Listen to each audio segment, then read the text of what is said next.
ভয়াবহ দাবানলে বিপর্যস্ত যুক্তরাষ্ট্রের ঐতিহাসিক গ্র্যান্ড ক্যানিয়ন। ড্রাগন ব্রাভো ফায়ারে পুড়ে গেছে 2000 হেক্টরের বেশি এলাকা। 10 দিনেরও বেশি সময় ধরে চলমান দাবানল নিয়ন্ত্রণে কাজ করছে 4 শতাধিক ফায়ার সার্ভিস কর্মী। নিরাপদে সরানো হয়েছে বাসিন্দা ও পর্যটকদের। জেনেক্সে শিফট করো, লাইফকে লিফট করো। আগুনের লেলিহান শিখা থেকে চারপাশে ছড়াচ্ছে কুণ্ডলি পাকানো ধূসর বর্ণের ধোঁয়া। ভয়াবহ দাবানল ড্রাগন ব্রাভো ফায়ারে বিপর্যস্ত যুক্তরাষ্ট্রের অ্যারিজোনা অঙ্গরাজ্যের ঐতিহাসিক গিরিখাত গ্র্যান্ড ক্যানিয়ন। গেল 10 দিনেরও বেশি সময় ধরে জ্বলতে থাকা আগুনে বিধ্বস্ত গ্র্যান্ড ক্যানিয়ন।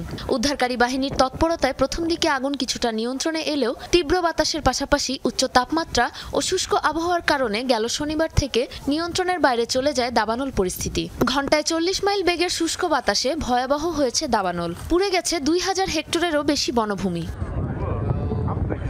আগুনে পুড়ে ছারখার হয়ে গেছে গিরিখাতের উত্তরাঞ্চলের ঐতিহাসিক 96 বছরেরও বেশি প্রাচীন গ্র্যান্ড ক্যানিয়ন লজ, যেখানে ছিল গিরিখাতটিতে বেড়াতে আসা পর্যটকদের আবাসনের একমাত্র ব্যবস্থা। ব্যাপকভাবে ক্ষতিগ্রস্ত হয়েছে ভিজিটর সেন্টার, গ্যাস স্টেশন, বর্জ্য শোধনাগার সহ ছোট বড় 80টিরও বেশি স্থাপনা। দাবানলের ফলে এলাকাটির বর্জ্য শোধনাগারে আগুন লেগে ছড়িয়ে পড়েছে বিষাক্ত ক্লোরিন গ্যাস। ফলে অঞ্চল জুড়ে জারি করা হয়েছে জরুরি সতর্কতা। অবশ্য দাবানলে এখনো কোনো হতাহতের খবর পাওয়া যায়নি। পরিস্থিতি নিয়ন্ত্রণের চেষ্টা চালিয়ে যাচ্ছে 400-র বেশি ফায়ার সার্ভিস কর্মী। নিরাপদে সরিয়ে নেওয়া হয়েছে অঞ্চলটির বাসিন্দা ও পর্যটকদের।